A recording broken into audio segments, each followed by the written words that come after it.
या महाराष्ट्रामध्ये घटनाबाह्य सरकार आहे. बेकायदेशीर आणि अत्यंत अघोरी पद्धतीनं सत्तेवर आलेलं हे सरकार आहे. त्याच्यामुळे त्यांच्याकडे माणुसकी किंवा भावना या गोष्टी त्यांच्याकडे असतील हे अजिबात संभवत नाही.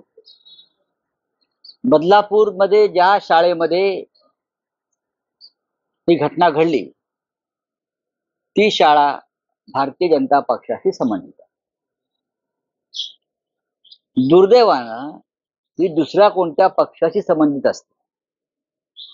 म्हणजे ते ट्रस्टी असतील, संस्थेचे चालक असतील, काँग्रेस, शिवसेना, आम्ही, राष्ट्रवादी काँग्रेस, अन्य कोणी, तर देवेंद्र फडणवीस आणि त्यांचं महिला मंडळ हे त्या शाळेच्या पायरीवर जाऊन फटकल मारून बसले असतात, बोंबा मारत. आता गेले का? नाही.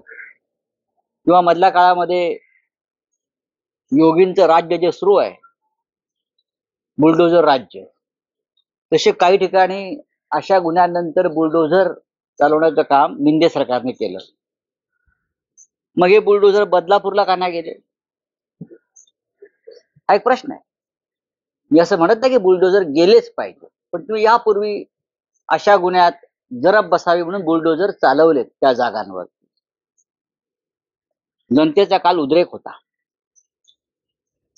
आणि याला पब्लिक क्राय म्हणतात कायदेशीर भाषेत.